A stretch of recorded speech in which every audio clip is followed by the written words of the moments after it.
मोक्ष मार्ग के प्रतिपादक चरमतीर्थ पर श्रवण प्रधान महावीर स्वामी के चरणों में कोटि कोटि वंदन करते हुए एक भवावतारी चर्चा चक्रवर्ती विष्णु प्रतिज्ञाधारी अपने कृपाल ब्रह्मचारी आचार्य सम्राट पूज्य श्री जयमती महाराज साहब के चरणों में कोटि कोटि वंदन करते हुए उन्हीं की 11वें पट्टाधार आचार्य सम्राट पूज्य श्री सुखचंद्र जी महाराज साहब के चरणों में कोटि कोटि वंदन।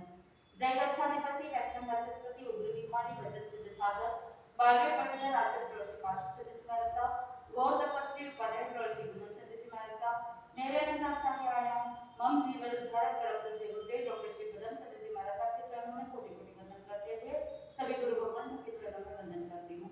गुरुदेव की आज्ञा से आज हम आयुष्य का टुकड़ा जो पार्ट 2 यानी कल हमने जो आयुष्य का टुकड़ा किया था वो भगवती सूत्र के 20वें शतक 10वें उपदेशक में जो वर्णन आता है शोकक्रमी और विविधक्रमी आयुष्य उसके बारे में हमने चिंतन किया था। आज हम आयुष्य का जो टुकड़ा है आयुष्य किस तरह से बंद होता है कब बंद होता है आयुष्य कर्म उसके बारे में जो वर्णन आता है कन्नवना सूत्र के 6वें पद में उसके अनुसार हम चलेंगे। तो आप सब जानते हैं कि कर्म 8 प्रकार के जैसे उदाहरण के लिए लड्डू सारे क्या होते हैं गोल होते हैं लेकिन कोई सौंठ का लड्डू होगा कोई बूंदी का लड्डू होगा कोई मेथी का लड्डू होगा कोई अजवाइन का लड्डू होगा अलग अलग प्रकार के लड्डू लेकिन सारे लड्डू क्या है गोल। ठीक वैसे ही कर्म एक ही है लेकिन सबकी जैसे लड्डू में भी सबकी प्रकृति अलग अलग है। जैसे मेथी का लड्डू है तो वो शक्तिवर्धक है सौंठ का लड्डू है तो उसकी कोई और क्वालिटीज होगी उड़द का लड्डू है तो वो शरीर में और ज्यादा ताकत देता है। ठंडे के समय में खाने वाले लड्डू अलग होते हैं गर्मी के टाइम में खाने वाले लड्डू अलग होते हैं तो सभी की अपनी अपनी क्वालिटीज है। ठीक वैसे ही कर्म के अंदर कर्म एक ही है लेकिन कर्म के जो पुद्गल होते हैं उनकी क्वालिटीज अलग अलग है। कोई ज्ञान की जो क्वालिटी है आत्मा की उसको आच्छादित करता है उसको आवृत करता है इसलिए वो ज्ञानावर्ण। दर्शन को आच्छादित करने वाला दर्शनावर्ण कर्म शरीर को या आत्मा को सुख दुख का अनुभव करवाने वाला वेदनीय कर्म। जीवन इस जीव को संसार में रोक करके रखता है मोहित करता है सही गलत की पहचान नहीं करने में ऐसा बाधा बनता है वो मोहनीय कर्म। फिर ये जीव किस गति में कितने टाइम पीरियड तक रहेगा वो आयुष्य कर्म। और उसके बाद शुभ अशुभ शरीर का निर्माण होना इंद्रिया होना ये सब नाम कर्म की वजह से होता है। फिर उच्च गोत्र नीच गोत्र किसकी वजह से गोत्र कर्म। और किसी चीज में आपको बाधा आ रही है कोई आपको किसी को खाने में किसी को दान देने में किसी को भोग करने में उपभोग करने में जो अंतराय पड़ रही है वो किसके कारण से बाधा उत्पन्न कराने वाला कर्म है अंतराय। तो इस तरह से 8 प्रकार के कर्म हैं लेकिन हम आज सिर्फ एक कर्म के बारे में बात करेंगे आयुष्य कर्म।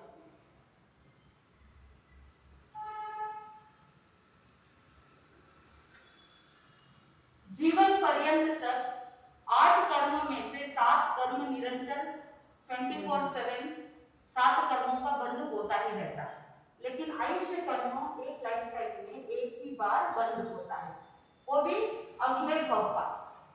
तो आज हम जानेंगे आयुष्य मतलब एक गति में या एक भव में कितने टाइम पीरियड तक तो वो जीव उस भव में रहता है उस टाइम पीरियड को क्या कहा आयुष्य। तो आयुष्य कर्म एक ही बार बंधता है तो कब बंधता है किस जीव का कब कैसे बंधता है उसके बारे में आज हम जानेंगे। सबसे पहले हम जानेंगे कि नारकी जो होते हैं तो नारकी अपना आयुष्य अगले भव का कब बांधेंगे अभी एट प्रेजेंट नरक गति में। उदाहरण के लिए राजा श्रेणी का जीव अभी कहाँ है नरक में है पहली नरक में है हाँ 84,000 ईयर्स की आयुष्य है। हम सबको पता है भगवान महावीर स्वामी ने कहा है इसीलिए हमें पता है कि राजा श्रेणी का जीव अभी नरक की पृथ्वी में है पहली पृथ्वी में है और वहां से वो आने वाली 24वीं में क्या बनेंगे तीर्थंकर बनेंगे। लेकिन क्या तीर्थंकर का आयुष्य उन्होंने बांध लिया नहीं बांधा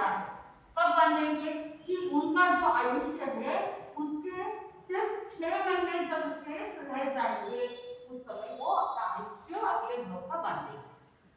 अभी तक बांधा नहीं है मनुष्य भव का आयुष्य, लेकिन हम जानते हैं। क्यों जानते हैं? क्योंकि भगवान ने कहा है कि श्रेणी का जीव आने वाले 24 में तीर्थंकर बनेगा, वर्तमान में वो नंदी गति में। अभी 84,000 ईयर्स कंप्लीट नहीं हुए तो उनका आयुष्य 84,000 का है। हाँ, तो यहाँ पर नरगति का जीव क्या करता है? नरगति में जितने भी जीव है उनके आयु जितना जितना आयुष्य होता है उतने आयुष्य में 6 महीने शेष रह जाते हैं, उस समय वो अगले भव का आयुष्य बनता है। क्यों? क्योंकि नाती का कौन सा प्रकार का आयु है? निरुपद्रवी आयुष्य। बीच में कोई भी उपक्रम आए तो भी आयुष्य टूट नहीं सकता। देखिए नरगति के अंदर क्षेत्रकृत वेदना है ना, 10 प्रकार की क्षेत्रकृत वेदना है। अनंत गर्मी, अनंत प्यास, अनंत ठंडी, अनंत ज्वर, अनंत खुजली, इस तरह से 10 प्रकार की क्षेत्र वेदना है। फिर देवकृत वेदना भी है। परमात्मा देव उनको पूर्व भव के कर्मों को यातना दिला करके यातना देते हैं, उनके शरीर के टुकड़े टुकड़े कर देते हैं और जब प्यास लगती है वो प्यास की व्याकुलता में तड़पते रहते हैं तो वैतरणी नदी के अंदर डाल देते हैं। वहां का जो जल होता है वो तेजाब से भी ज्यादा तीक्ष्ण रहता है तो शरीर के टुकड़े टुकड़े हो जाते हैं। जब अनंत गर्मी लगती है तो वहां पर एक शाल्मली वृक्ष होता है, वो वृक्ष के नीचे बैठते हैं तो परमाधामी देव उनको दूसरों को दुख देने में आनंद आता है परमाधामी देव को, क्योंकि वो पानामेंटर जाति के देव है। तो ऐसे वो 15 परमाधामी देव जो होते हैं ना वो भवनपति देव है, तो वो क्या करते हैं? शाल्मली वृक्ष के नीचे उस नाती के नेरिये को बिठा देते हैं। तो वहां उस शाल्मली वृक्ष के जो पत्ते होते हैं उसकी धार दोनों तरफ होती है, तलवार की धार एक तरफ, लेकिन शाल्मली वृक्ष के जो पत्ते होते हैं उनकी धार दोनों तरफ। तो तेज हवा चलाते हैं वैक्रिय शरीर, वैक्रिय लब्धि के कारण से, और जब जोर से हवा चलती है तो वो पत्ते गिर करके नीचे गिरते हैं और जब नीचे शरीर के ऊपर गिरते हैं तो शरीर के क्या हो जाते हैं? टुकड़े टुकड़े हो जाते हैं। इस तरह से वहां पर कितने सारे उपक्रम हैं, उपक्रम के ऊपर उपक्रम है। देवकृत वेदना है, क्षेत्रकृत वेदना है, परस्परकृत वेदना है कि परस्पर एक दूसरे के साथ नेरिये लड़ते रहते हैं, लेकिन फिर भी उपक्रम होने के बावजूद उनका आयुष्य बीच में नहीं टूटता है क्योंकि उनका निरुपक्रमी आयुष्य है। तो नाती के नेरिये का वो बांधने का आयुष्य जब अपने अपने आयुष्य का 6 महीने शेष रहता है उस समय अगले भव का आयुष्य बांधते हैं। अब आयुष्य बांधने में कितना टाइम लगता है? अब मान लीजिए कि इतने वर्षों में सिर्फ 6 महीने बचे तो कब बांधेंगे? 6 महीने जब शेष रहते हैं तब बांधना स्टार्ट किया। अब जैसे उदाहरण के लिए अगर अभी बांधना स्टार्ट किया तो कंप्लीट करने में कितना टाइम लगता है?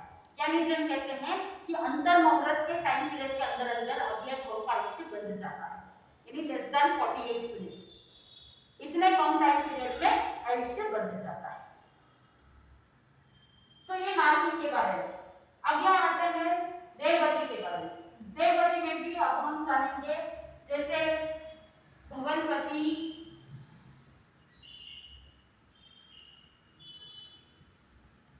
व्यंतर, ज्योतिषी, वैमानी, ये 4 निकाय के देव है। तो ये कब बांधते हैं आयुष्य? यानी जब मैं कहा कि ये जितने भी देव है ये भी अपना आयुष्य जिनका जितना जितना आयुष्य रहता है उसके 6 महीने शेष जब रहते हैं तब वो अपना आयुष्य बांधते हैं। जैसे नाती भी निरुपक्रमी आयुष्य वाले हैं तो ये भी निरुपक्रमी आयुष्य वाले हैं। तो देवगति के देव भी अधिकांश जो देवगति के देव होते हैं, जो 64 जाति के देव होते हैं, 64 जाति के देव कौन कौन है? 25 भवनपति, 26 मानवेंद्र, 10 ज्योतिषी और फिर फर्स्ट एंड सेकेंड देवलोक। कितने हुए? 25, 51, 61, 62, 63 और पहला पीयूषी, क्योंकि पहला पीयूषी पहले देवलोक के आसपास ही आते हैं। तो ये जो 64 जाति के जो देव है ये अधिकांश तिर्यंश गति में जाते हैं, मनुष्य गति में जाते हैं, पृथ्वी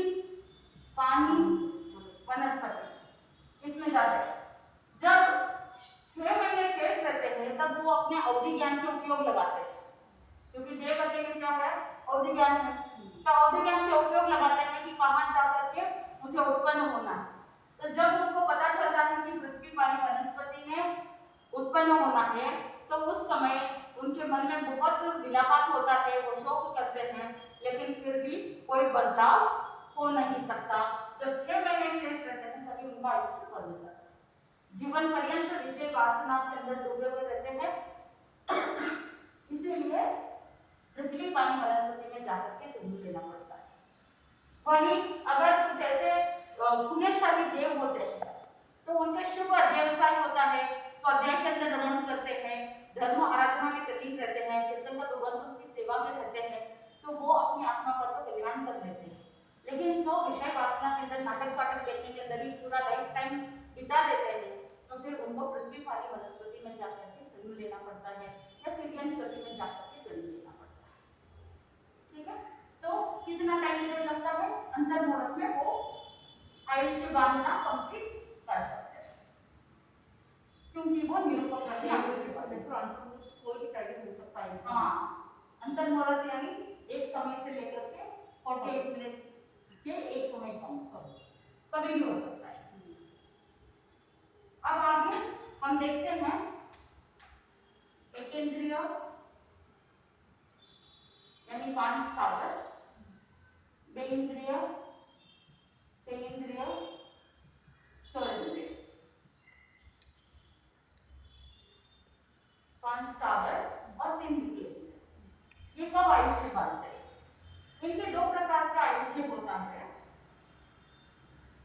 सोपक्रमी और निरुपक्रमी।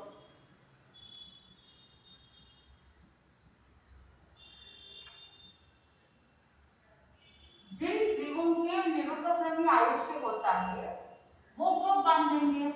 उनका आयुष्य जितना है उसका 2/3 कंप्लीट होने के बाद जो लास्ट 1/3 बचता है उस समय वो अपना आयुष्य बांध देते हैं। लास्ट 1/3 ऑफ लाइफ टाइम उनका जो लाइफ स्पैन है, उनका जो आयुष्य है, उसके 2/3 बीतने के बाद लास्ट 1/3 जो बचता है उस थर्ड पार्ट में उनका आयुष्य बनता है। जैसे उदाहरण के लिए किसी जीव का आयुष्य 81 ईयर है, तो 81 को अगर 3 हिस्से करते हैं तो कितना होगा? 27 into 2, करेक्ट है ना? 27 into 3 81। तो 54 इयर्स कंप्लीट होने के बाद आयुष्य बनेगा। समझ में आया? 2/3 कंप्लीट होने के बाद। और जिन जीवों का सोपक्रमी आयुष्य है वो कब बांधेंगे? जब आयुष्य का 2/3 कंप्लीट हो गया, 1/3 बचा है, उस समय उनका आयुष्य बंधेगा। लेकिन अगर इस 1/3 में नहीं बंधा तो इस 1/3 का 2/3 कंप्लीट होने के बाद 1/3 जो बच जाता है उस समय आयुष्य बंधेगा। एग्जैक्ट किसी जीव का आयुष्य 81 ईयर है, उसमें 54 ईयर कंप्लीट हो गए, ये 2/3 है, तो 27 ईयर्स बचेगा। इस 27 ईयर्स के अंदर उसका क्या हो जाएगा? 27 ईयर्स बचता है ना, जो थर्ड पार्ट बचता है, थर्ड पार्ट स्टार्ट होते ही आयुष्य का बंध हो सकता है। लेकिन अगर उस समय नहीं हुआ तो इसके 3 हिस्से करना, 3 हिस्से करेंगे तो क्या होगा?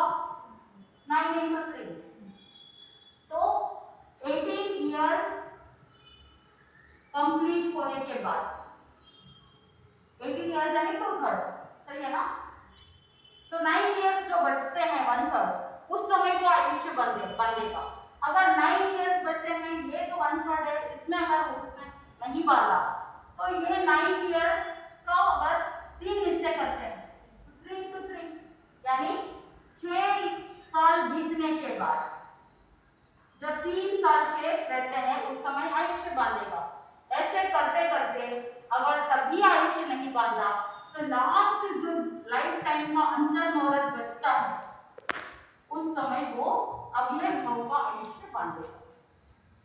समझ में आया?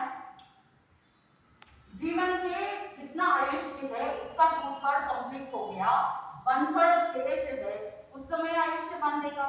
अगर उस 1/3 में स्टार्टिंग में नहीं बांधा तो उस 1/3 का 2/3 कंप्लीट होने के बाद उसका 1/3 यानी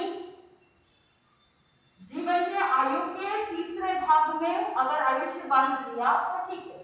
अगर जीवन के आयु के तीसरे भाग में नहीं बांधा तो तीसरे के तीसरे भाग में बांधे, और अगर तीसरे के तीसरे भाग में नहीं बांधा तो तीसरे के तीसरे भाग के तीसरे भाग में बांधे। ऐसे करते करते फिर भी नहीं बांधा तो वो लास्ट जीवन का अंदर मुहूर्त जो बचता है वहां उस समय वो आयुष्य बांधे। कौन? स्वप्राणी आयुष्य वाला। निरुपक्रमी का तो फिक्स है कि जीवन का 2/3 कंप्लीट हो गया, 1/3 बचा है, उस समय वो आयुष्य को बांधे। निरुपक्रमी जो आयुष्य वाले होते हैं वो 1/3 होता है। ठीक है, ये किसके लिए है? एकेंद्रिय, बेंद्रिय, तेंद्रिय और चौरेंद्रिय। इनके दो प्रकार के आयुष्य, स्वपक्रमी और निरुपक्रमी। निरुपक्रमी लास्ट 1/3 जो रहता है उसका आयुष्य बांधेगा। जो स्वपक्रमी है वो 2/3 कंप्लीट होने के बाद 1/3 में नहीं बांधा तो उसके 2/3 कंप्लीट होके 1/3 में, उसके 1/3 में अगर नहीं बांधा तो उसके 2/3 कंप्लीट होने के बाद जो 1/3 बचता है उसमें करेगा। ऐसे करते करते 1/3 करते करते फिर भी नहीं बांधा तो लास्ट अंतर मुहूर्त जो बचता है उस समय वो अगले भाव का आयुष्य तो बांधेगा ही बांधेगा। बिना आयुष्य बांधे वो प्रस्थान नहीं कर सकता है। आयुष्य कर्म बांधता है तो उसे पता चलता है कि कौन सी गति में जाना है, कहाँ जाना है और कितने टाइम पीरियड तक कहाँ पर रहना है, यह पहले ही डिसाइड हो जाता है। इसी जन्म में, इसी भाव में डिसाइड हो जाएगा कि अगले जन्म में कहाँ जाना है और कितने टाइम पीरियड के लिए वहां पर रहना है। तो एक्सीडेंट होता है तो उसका निश्चित हो जाता है कि एक्सीडेंट होना, ऐसा नहीं है, वो अकाल मृत्यु है। स्वपक्रमी यानी उपक्रम आ गया, कोई एक्सीडेंट हो गया, कोई कहाँ गिर गया। तो कल जब स्वपक्रमी निरुपक्रमी आयुष्य का वर्णन चल रहा था, ये सारे उपक्रम है कि कहीं खड्डे में गिर गया है, खाई के अंदर नीचे गाड़ी गिर गई है, गाड़ी का एक्सीडेंट हो गया है, ये सब उपक्रम है। और उपक्रम आने के बाद अगर आयुष्य टूट जाता है तो उसे स्वपक्रमी आयुष्य कहते हैं, यानी अकाल मृत्यु भी कह सकते हैं, स्वपक्रमी आयुष्य भी कह सकते हैं। और वर्णमाला सूत्र में एक और शब्द आता है इसके लिए,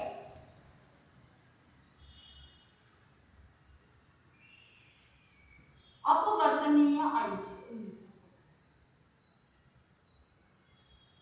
ये तीनों सेम है। तो कोई भी उपक्रम आया है, कोई भी कारण से अगर आयुष्य बीच में टूट रहा है तो वो अकाल मृत्यु, व्यवहार में अकाल मृत्यु कहते हैं। लेकिन ज्ञानी जन कहते हैं कि आयुष्य कर्म के जितने भी दलित है वो आयुष्य कर्म पूरा ही पूरा एक साथ में भोग लेता है।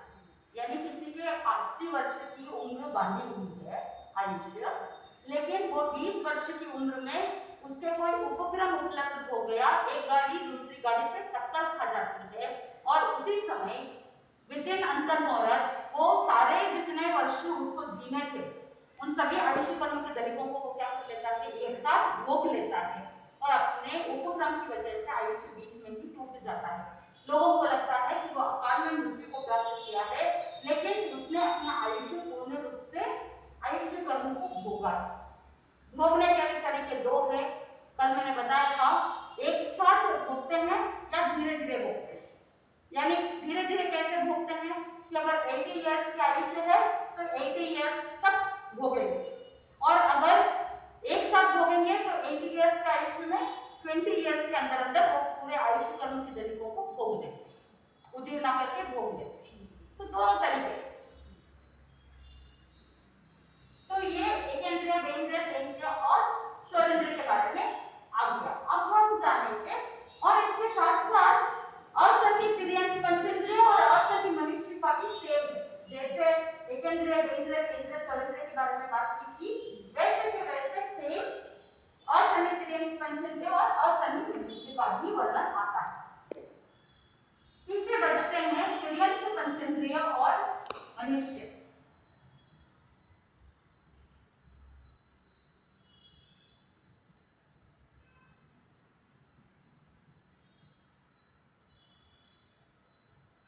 देखेंगे पंचेंद्रिय और मनुष्य में दो प्रकार के होते हैं, संख्यात वर्ष वाले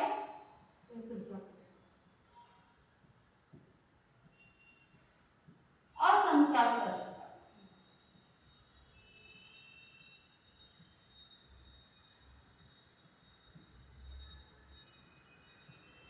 संख्यात वर्ष वाले जीव कौन होते हैं? जिनका आयुष्य अंतर्मुहूर्त जगह में अंतर्मुहूर्त उत्कृष्ट 1 करोड़ पूर्व तक उनका आयुष्य होता है। 1 करोड़ पूर्व तक संख्यात वर्ष वाले।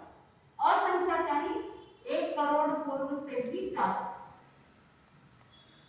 1 करोड़ पूर्व से अधिक। अगर 1 करोड़ पूर्व से एक समय भी अधिक हुआ तो भी वो कौन सी श्रेणी में आता है? असंख्यात वर्ष का। मैक्सिमम कितना हो सकता है? 3 पलियों को भी।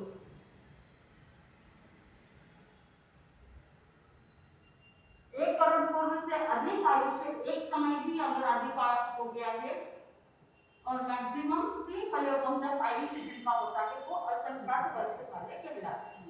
और ये असंख्यात वर्ष वाले जो जीव होते हैं उनको युगलिक भी कहते हैं।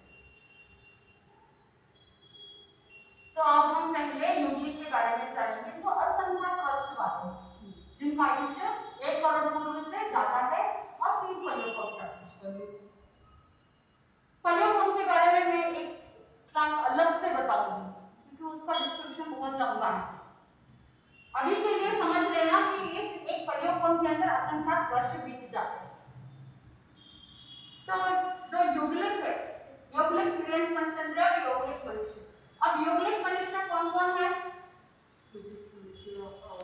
युगलिक मनुष्य कौन कौन है? हाँ, सबसे पहले 30 अकर्म भूमि। और ये 30 अकर्म भूमि कौन कौन से है? देवगुरु, उत्तर गुरु, हरिवास, रमेवास, हेमवत,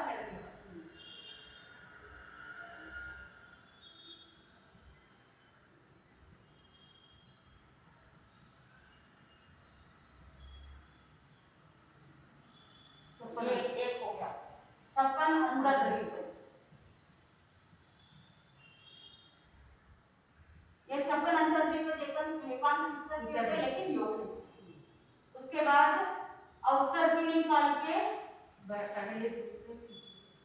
अवसर्पिणी काल है तो पहला, दूसरा और तीसरा आधा, और उत्सर्पिणी हो तो चौथा, पांचवा, छठा। रिवर्स होता है ना, चौथा, पांचवा, छठा। यानी अवसर्पिणी काल का पहला आरा, दूसरा आरा, तीसरा आरा कैसा होगा? वो रिवर्स होगा ना। अवसर्पिणी में 1 2 3 4 5 6 रहता है, फिर उत्सर्पिणी में रिवर्स होता है, यानी छठा आरा जैसा था वैसा पहला आरा होता है, पांचवा जैसा होता है वैसा सेकंड होता है, और चौथा जैसा होता है वैसा थर्ड होता है, रिवर्स चलता है। तो इसीलिए अवसर्पिणी काल का पहला, दूसरा, तीसरा आरा, उत्सर्पिणी काल का चौथा, पांचवा और छठा आरा। ये सारे कौन है? ये सारे युगलिक है। और तिर्यंच पंचेंद्र में युगलिक कौन कौन है? स्थलचर और खेचर। 5 प्रकार के तिर्यंच पंचेंद्र है ना, जलचर, थलचर, खेचर, उर्व परिसर और भुज परिसर। जलचर का मतलब है जो जल में रहने वाले, स्थलचर जो भूमि पर रहते हैं, खेचर पक्षी वगैरह जो आकाश में, खे यानी आकाश, आकाश में जो रहने वाले जीव होते हैं, पंचेंद्र होते हैं, वो खेचर। उर्व परिसर यानी पेट के बल पर जो चलने वाले हैं, रेंगने वाले हैं, वो उर्व परिसर। भुज परिसर भुजाओं के आधार पर जो चलने वाले हैं वो भुज परिसर, जैसे कंगारू वगैरह होते हैं तो वो भुज परिसर। तो युगलिक कौन कौन होते हैं? स्थलचर और खेचर। तो ये जितने भी युगलिक है ये अपना आयुष्य कब गाते हैं? इनके जितना जितना आयुष्य होता है उनके 6 महीने जब शेष रह जाता है उस समय वो अपना आयुष्य बांधते हैं, क्योंकि युगलिक का भी आयुष्य क्या है? निरूपक्रमी है, बीच में टूटता नहीं है।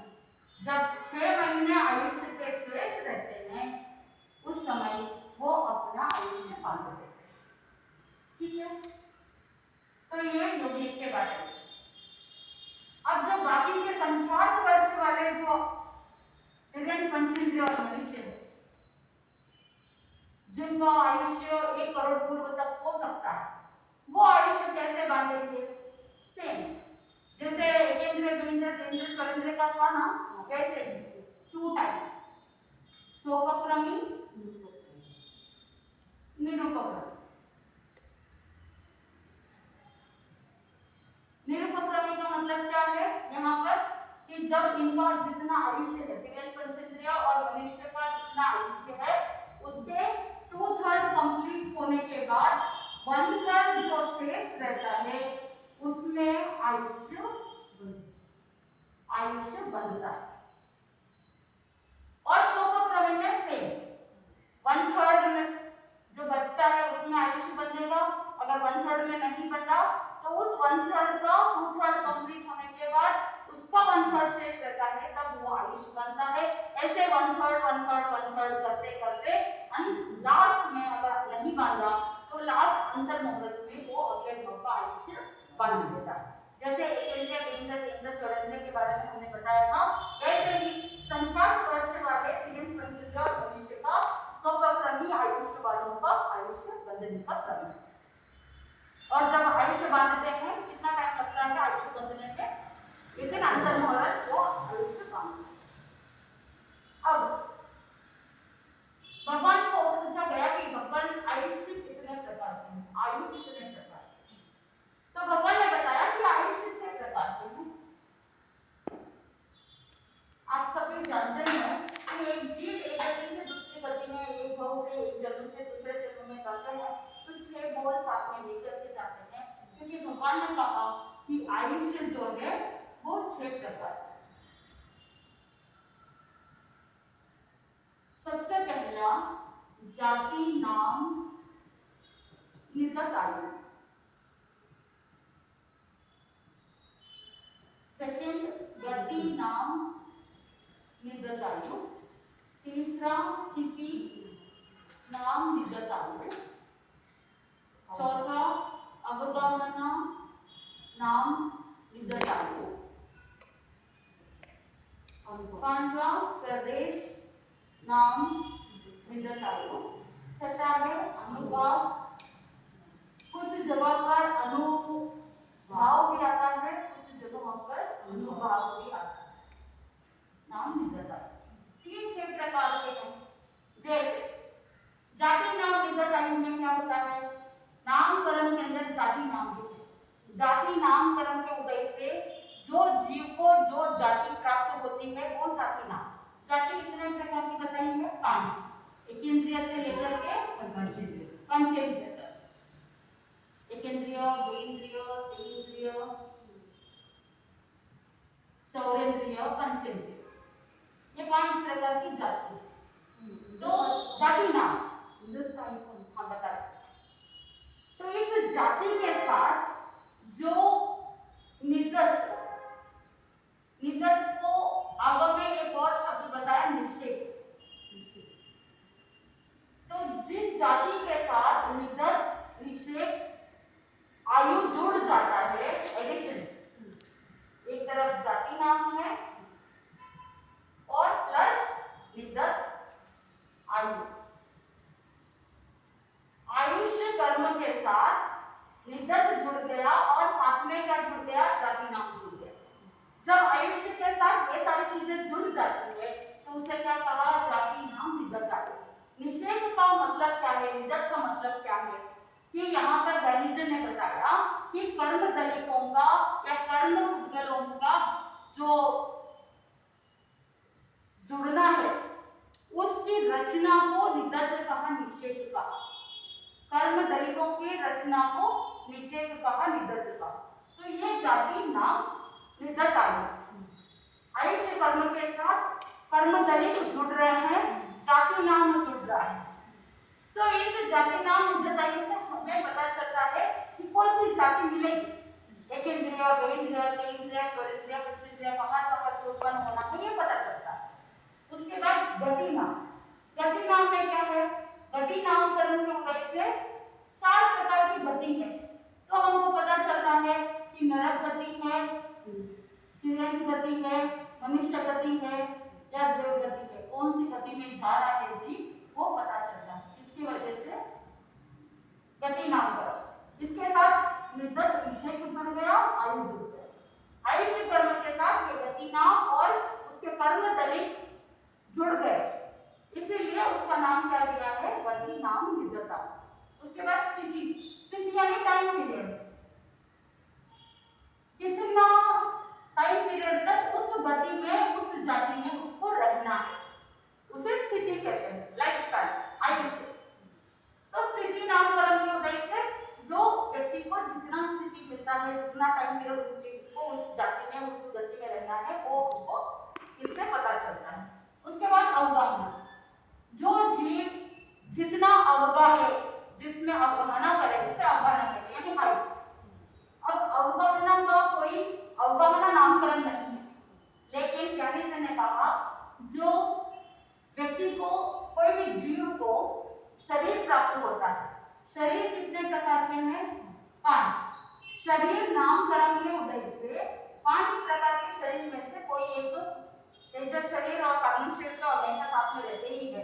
तो शरीर नामकरण की वजह से पता चलता है कि उसको औदारिक शरीर मिलने वाला है या वैक्रिय शरीर मिलने वाला है। तो शरीर नामकरण के उदय से उसे अवगाहना मिलती है, हाइट मिलती है कि अगर उसको औदारिक शरीर मिल रहा है तो उसको कितने आकाश प्रदेश को अवगाहना करना है, कितने आकाश प्रदेश को रोक के रखना है, इसे हाइट कहते हैं। तो शरीर नामकरण के उदय से जीव को अवगाहना प्राप्त होती है, तो वो अवगाहना नाम निदता है। तो आयुष्य कर्म के साथ ये सारी चीजें जुड़ गई। जब आयुष्य कर्म बांध रहा है उस समय ये सारी चीजें भी साथ में बंध जाती है, इन सबका जोड़ हो जाता है। नहीं तो कोई व्यक्ति सोच सकता है कि आयुष्य कर्म बंध रहा है तो सिर्फ आयु ही बंधेगी, बाकी सारी चीजें नहीं बंधेगी, ऐसा नहीं। ये 6 चीजें भी साथ में बंध जाती है। अब प्रदेश नाम निदता है, प्रदेश यानी क्वांटिटी।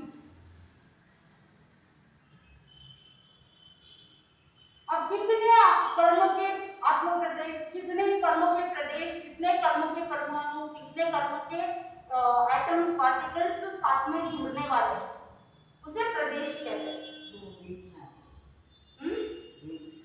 हाँ, वो वेट में आ सकता है, कितना बॉडी का कितना वेट है, कितना कर्म के प्रदेश उसके साथ जुड़ने वाले हैं, कितने क्या पूर्वज जुड़ने वाले हैं, वो सारा प्रदेश। उसके बाद अनुभव या अनुभव नाम निदताई यानी रस। अब एग्जाम्पल के लिए दूध है, दूध फीका भी हो सकता है, दूध मीठा भी हो सकता है, बहुत मीठा भी हो सकता है। वैसे ही जो आत्मा के साथ कर्म दलित रख रहे हैं, वो कर्म दलित के रस कितना तीव्र है, मंद है या मंदतर है, उससे क्या कहा, अनुभव। क्योंकि बंध कितने प्रकार के हैं, बंध 4 प्रकार के, प्रकृति बंध, स्थिति बंध, प्रदेश बंध और अनुभाव बंध। कोई भी कर्म का बंध होना है तो ये 7 प्रकार से बंध है। उदाहरण के लिए प्रकृति, कर्म की कौन सी प्रकृति का बंध हो रहा है, यहाँ पर हम अगर इसको घटित करेंगे तो प्रकृति कौन सी है, आयुष्य कर्म। स्थिति हमको पता है लाइफ स्पैन कितना मिलने वाला है, अभी के लिए मान लीजिए कि अभी अगर मनुष्य गति में तो 100 इयर्स होता नहीं है, ठीक है, 100 इयर्स। बहुत से कुछ लोग ऐसे होते हैं जो 100 साल 125 साल जीते हैं, मैक्सिमम आज के तारीख में भगवान ने कहा है 100 साल झाझेरी तक जी सकते हैं, यानी 100 से अधिक। तो बहुत से ऐसे लोग हैं जो 105 110 115 तक जीते। तो हम मान लेते हैं लाइफ स्पैन कितनी हो सकती है, 100 इयर्स। तभी हम आयुष्य कर्म की प्रकृति के बारे में बात कर रहे हैं। प्रदेश बंध यानी कितने कर्म के प्रदेशों को, कितने परमाणुओं को, कितने पार्टिकल्स को हम जोड़ रहे हैं अपनी आत्मा के साथ। फिर अनुभव, उसका रस। आयुष्य कर्म को बांधते वक्त आपका रस कैसा था, अगर रस बहुत ज्यादा तीव्र था तो तीव्रता के साथ बंधेगा आयुष्य, यानी गाढ़े कर्म बनेंगे। तो अगर कोई भी उपक्रम आएगा तो भी नहीं टूटेगा। अगर ढीले बंधे हैं, रस कम है, तो क्या हो जाएगा, कोई भी एक छोटा सा उपक्रम आया, छोटी सी ठोकर लग गई, नीचे गिर गए, खत्म। सही है ना? तो वो किसके कारण से हमको पता चलता है? अनुभाव, यानी कर्म बांधने में उनका रस कितना था, गाढ़ा था, तीव्र था, मंद था, या ढीले बंधे थे कर्म। जैसे गुरुदेव एक एग्जाम्पल देते हैं कि अगर कोई एक मिट्टी का गोला ले ले, गीली मिट्टी का गोला अगर दीवार पर डाल देवे उस गीली मिट्टी के गोले को, तो वो दीवार के ऊपर क्या करेगा? चिपक जाएगा। लेकिन क्योंकि वो सिर्फ पानी से गीला था, पानी सूखने के बाद वो क्या करेगा? गिरता जाएगा, क्योंकि उसमें रस नहीं है, कम है, सूख गया पानी, इसीलिए वो मिट्टी गिरनी चालू हो जाए। वही अगर उस मिट्टी में थोड़ा सा गोंद डाल दे, उस गीली मिट्टी में कोई ऐसा लेप डाल देवे जो जिसमें चिकनाहट हो, और अगर उसे दीवार पर लगाए तो लंबे समय तक वो वहीं टिका हुआ रहेगा, नीचे नहीं गिरेगा। ठीक वैसे ही जो ढीले कर्म होते हैं वो तो खिर जाते हैं, लेकिन जो चिकने कर्म होते हैं वो चिपके हुए रहते हैं। अब आयुष्य कर्म अगर ढीला बना है तो उपक्रम प्राप्त हुआ तो टूट जाएगा बीच, और अगर गाढ़ा बंधा है आयुष्य कर्म, तो चाहे कितना भी कुछ भी उपक्रम आ जाए फिर भी आयुष्य बीच में नहीं टूटेगा। हमको पता नहीं है, अभी केवल ज्ञानी नहीं है, तीर्थंकर भगवान अवेलेबल नहीं है, इसलिए हमको नहीं पता कि ढीले बंधे हुए हैं या गाढ़े बंधे हुए हैं। इसीलिए हमेशा सावधान रहना है और हमेशा क्या करना चाहिए? केयरफुल रहना चाहिए, संभल से बच करके चलना चाहिए। पता नहीं है कब क्या हो जाता है, क्योंकि अभी वज्र ऋषभ नाराज सलन भी नहीं है और समुचित संस्थान भी नहीं है कि हमारा शरीर इतना फिट एंड फाइन भी नहीं है। ठीक है, सेवा तक सलन है, जॉइंट्स जो हड्डियां है एक दूसरे के सिर्फ टच है, कील भी नहीं है, वेस्टर्न भी नहीं है, कुछ भी नहीं है, मरकट बंद भी नहीं है, इतनी हड्डियां मजबूत भी नहीं है। थोड़ा सा कहीं कुछ टच हुआ और फ्रैक्चर हो जाता है। क्यों? क्योंकि सेवा तक सलन है। तो इसीलिए हमेशा संभल करके ही रहना चाहिए हर चीज में, चाहे धर्म की आराधना हो, चाहे गृहस्थ जीवन हो, हर तरफ विवेक यत्न होनी चाहिए। आयुष्य कर्म कभी भी बंध सकता है, क्योंकि अभी केवल ज्ञान ही नहीं है।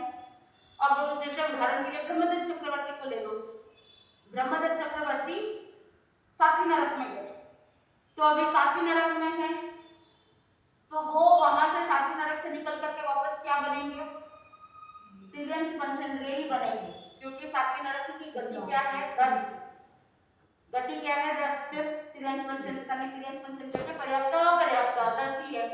तिर्यंश ही बन सकते हैं, मनुष्य नहीं बन सकता 7वीं नरक से निकल करके। तो वो ब्रह्मदत्त चक्रवर्ती आयुष्य कब बांधेगा?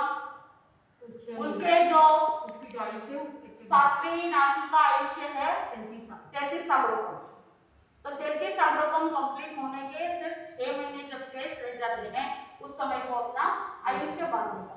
वो वहां से निकलने की कोशिश भी करे, निकलने का कितना भी ट्राई करे, फिर भी वो वहां से नहीं निकल सकता है, तो वहां से निकल करके वापस उसको तो तिर्यंश ही बनना पड़ेगा।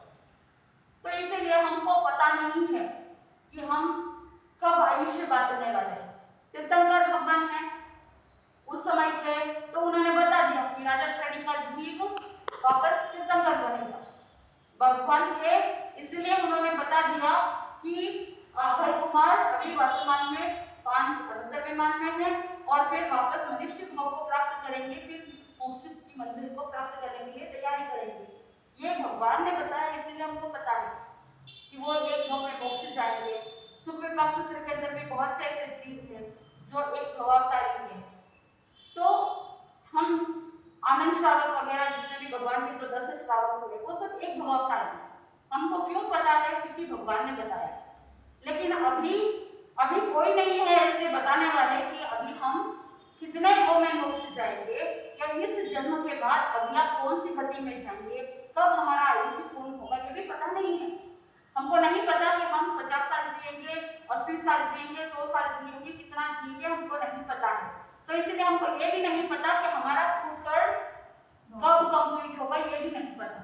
कुछ लोग होते हैं कि लाइफ की प्लानिंग करते हैं कि स्टार्टिंग में 20 इयर्स मौज करते हैं, फिर 40 साल तक कमाते हैं, फिर सोचते हैं कि हाँ 40 साल होने के बाद 2/3 कंप्लीट होगा ना, तब तक मौज कर लेते हैं।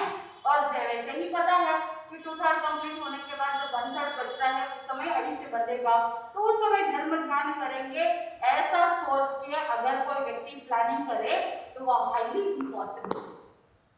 क्या पता कि जो लास्ट 1/3 बचता है उस 1/3 में सम्यक रहेगा या नहीं रहेगा, पता नहीं। इसीलिए जब धर्म समझ में आने लगे, जब तत्व के प्रति रुचि आने लगे, जब गुरु भगवतों का सानिध्य मिले, चाहे 20 साल के हो, चाहे 40 साल के हो, चाहे 60 साल के हो, जब धर्म समझ में आए, जब तत्व समझ में आने लगे, जब देवगुरु धर्म पर श्रद्धा प्राप्त होने लगे, उसी समय धर्म आराधना चालू कर देनी चाहिए। ये 2/3 1/3 के झमेले में नहीं पड़ना चाहिए, क्योंकि कुछ लोग ऐसे होते हैं कि लाइफ टाइम पाप कार्य किया, फिर सोचते हैं कि लास्ट एंडिंग में हम धर्म कर लेंगे, गति सुधर जाएगी। हो सकता है, पता नहीं, पॉसिबल भी हो सकता है, इम्पॉसिबल भी हो सकता है, पता नहीं है किस तरह से कर्म बनने वाला।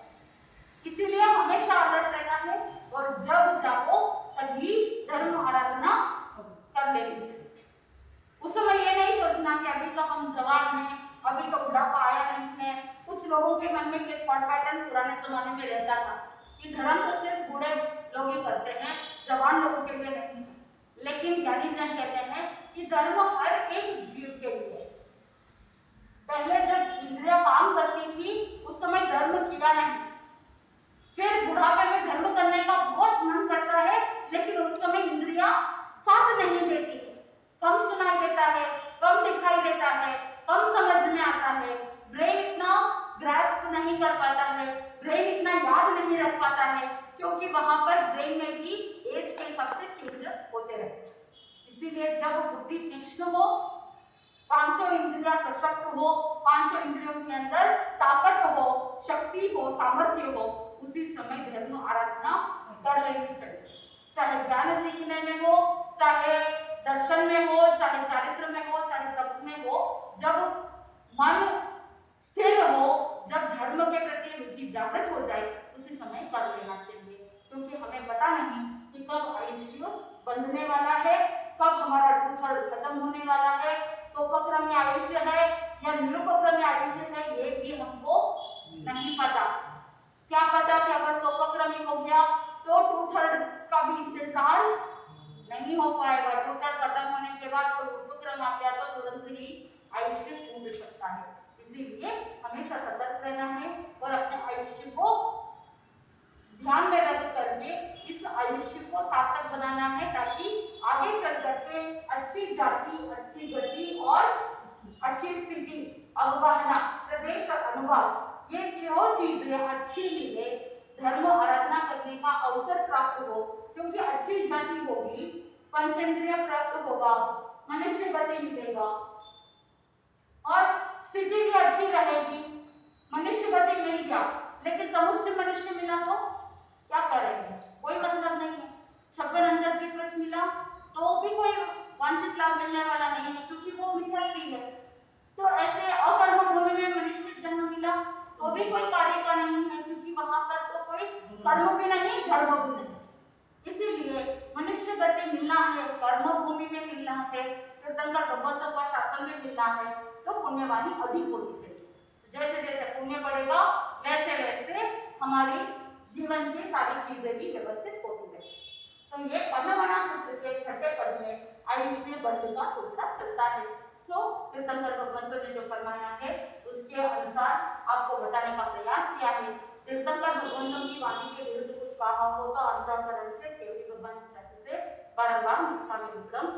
आज इतना ही रखते हैं। सेवन करते